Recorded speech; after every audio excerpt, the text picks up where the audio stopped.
face à une situation aussi difficile, aussi préoccupante et à certains égards catastrophique, qu'est-ce qu'il faut faire? Alors, nous proposons 5 axes.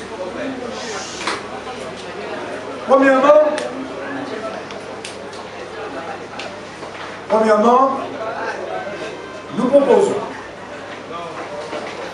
de progressivement diminuer les taux des impôts locaux.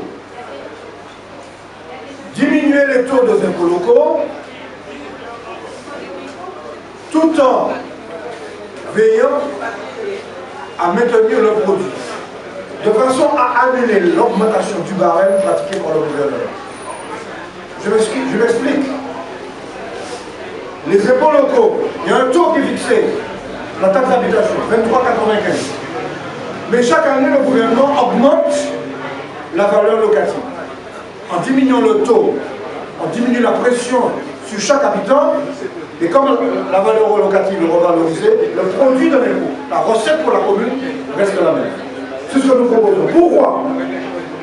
De façon à inciter la population qui est partie ailleurs, parce que les impôts sont trop lourds, à progressivement revenir. Et quand il y aura plus de monde pour payer l'impôt, la recette sera plus importante. Voilà une première mesure. Deuxième mesure, il faudra instaurer une gestion rigoureuse et je dirais non clientéliste du personnel. C'est-à-dire qu'il faudra, pour les recrutements et les embauches, avec les représentants du personnel, rendre le recrutement et les embauches transparentes, claires, de façon qu'on ne soit pas un moyen de gestion politique par la municipalité. Et de façon à ce que, avec les départs à la retraite, qui seront nombreux dans les prochaines années, nous puissions diminuer les frais de fonctionnement qui sont exorbitants pour la ville, sans licencier personne et sans léser les droits des travailleurs municipaux. Troisièmement, il faudra réduire les délais de paiement pour les fournisseurs de la ville. Cela permettra d'abord de soulager les entreprises, de leur permettre d'embaucher, de relancer l'activité. Mais en même temps, les entreprises, comme elles savent que la mairie ne paie pas, elles ont tendance à augmenter leurs prix. Donc ça va diminuer les charges de la ville.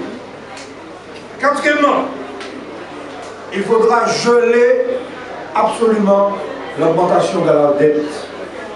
La dette, camarades, coûte chaque année au foyer 22 millions d'euros.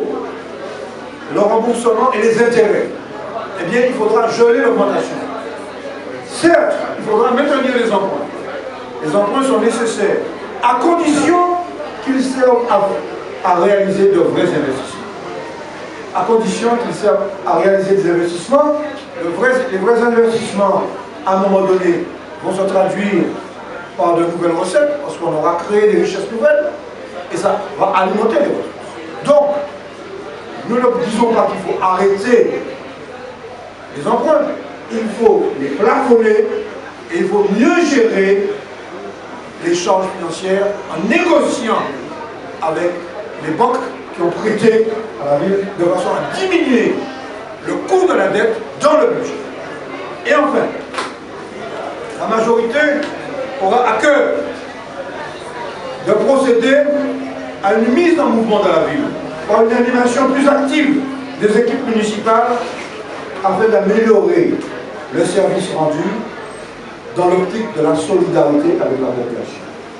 Autrement dit, il faut, par une nouvelle gestion du personnel, et aussi par un appel à la participation de la population, déterminer les objectifs, les chantiers, ce qui est nécessaire, ce qui n'est pas nécessaire, et établir des priorités, et choisir en fonction de ce qui est nécessaire et non pas en faisant des opérations de prestige, des gros bitimes projets qui coûtent très cher, qui n'ont aucun effet. Voilà quelles sont les orientations de la nouvelle gestion financière. Et je voudrais terminer en disant qu'on peut dégager une marge de manœuvre supplémentaire progressivement en faisant des économies d'environ 20 à 30 millions d'euros. Si nous calculons sur la mandature avec les autres ressources propres de la ville, camarades, la ville peut avoir en ressources propres, sans compter les fonds de l'État et de l'Europe, elle peut mettre sur les 6 ans 350 millions d'euros au service de la population.